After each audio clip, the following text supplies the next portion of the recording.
दोस्तों आज की वीडियो में बात करने वाला हूं कि टाइफाइड बुखार क्या है और ये टाइफाइड बुखार क्यों बिगड़ता है। टाइफाइड बुखार बेसिकली आंतों की सोजश का नाम है, जिसमें एक जरासीम जिसको साल्मोनेला टाइफी के नाम से जानते हैं आंतों को मुतासर करता है, जिसकी वजह से बुखार का होना एक लाजमी अमर है। टाइफाइड बुखार के बिगड़ने की दो बड़ी वजूहात हैं।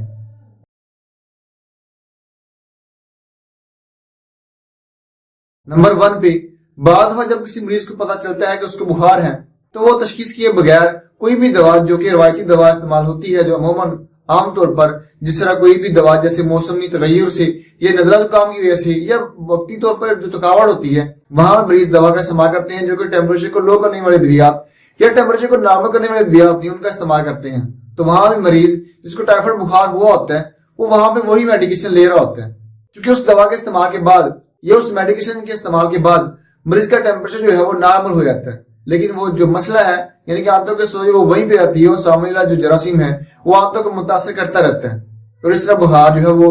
काफी दिनों के बाद वो बिगड़ जाता है, जिसमें मुख्तलिफ तरह की सिम्टम्स पैदा होना शुरू होती हैं, जिसमें पेट में दर्द बाज दफा मरीजों को होता है या फिर उनको वोमिटिंग आना शुरू होती है, या बाद लोगों के सर में दर्द होता है, या बाद लोगों की टांगों में दर्द होना शुरू होता है, या बाद दफा ऐसा भी होता है कि उनके चेहरे पे या जिस्म के किसी भी हिस्से पे दाग धब्बे यानी कि सुर्ख रंग के धब्बे पड़ना शुरू हो जाते हैं। ये इसकी खास सिम्टम्स होती हैं कि ये टाइफाइड बुखार की जो निशानदेही कारी होती हैं।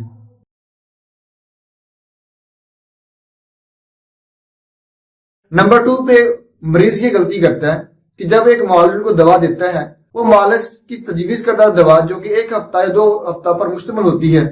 एक मुआलिज को बताता है कि आपने 1 हफ्ता या 2 हफ्ता इस्तेमाल करने के बाद आपने वापस आके तशखीस करवानी है, और मरीज ये गलती करता है कि वहां पे दवा को प्रॉपर इस्तेमाल नहीं करता बल्कि 3 या 4 दिन दवा का इस्तेमाल करता है और ये ख्याल करता है कि उसको टाइफाइड बुखार नहीं रहा, यानी कि उसका टेम्परेचर भी नॉर्मल हो जाता है और उसकी जो बाकी जो कंडीशन है जो कि बुखार में पहले होती थी या बुखार में हुई थी वो नहीं रहती, और वो ख्याल करता है कि उसका बुखार जो है वो मुकम्मल तौर पर खत्म हो गया और दवा का इस्तेमाल 3 या 4 दिन के बाद छोड़ देता है। इससे टाइफाइड जो जरासीम है यानी कि साल्मोनेला जो जरासीम है उसको मुकम्मल तौर पर डिस्ट्रॉय करने की या भरपूर काम करने से या दोबारा रीएक्टिव होने का मौका मिल जाता है। उसका सबसे बड़ा नुकसान ये होता है कि साल्मोनेला जरासीम को दोबारा से रीएक्टिव होके और दोबारा वो रीएक्टिव हो जाता है और उसको प्रॉपर तरीके से मौका मिलता है मजीद अपनी बढ़ोतरी करने का, जो कि वो मुकम्मल तौर पर डेड नहीं होता, और उसके अंदर एक कुव्वत जो कि इम्यूनिटी उसकी कई गुना बढ़ जाती है, यानी कि वो जरासीम अपने बॉडी में ऐसी इम्यूनिटी पैदा कर लेता है जो आइंदा वक्त के लिए उस मेडिसिन जो कि एंटीबायोटिक पहले दवा इस्तेमाल की थी उसकी मुखालफत में एंटीबॉडी बना के अपना काम करना शुरू कर देता है।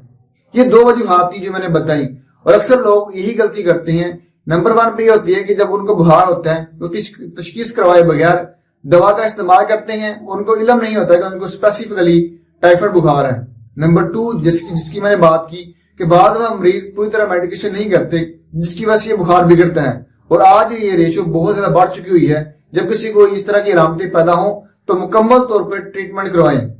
क्योंकि इसकी मुकम्मल तशखीस के लिए एक टेस्ट जिसको टाइफाइड डार्ट के नाम से जानते हैं वो करवाया जाता है। उसके लिए बेहतर ये होता है कि आप जब बुखार मुकम्मल तौर पर खत्म हो चुका हो या फिर कई दिन गुजर जाने के बाद इसका टेस्ट करवाएं। फौरन कभी भी जब आपको बुखार होता है इसका टेस्ट कभी न करवाएं। उम्मीद करता हूँ ये वीडियो आपके लिए बहुत ही मुफीद साबित होगी। अगर इस वीडियो के मतलब कोई सवाल हो तो नीचे कमेंट में पूछ सकते हैं। वीडियो देखने का बहुत शुक्रिया। अस्सलाम वालेकुम।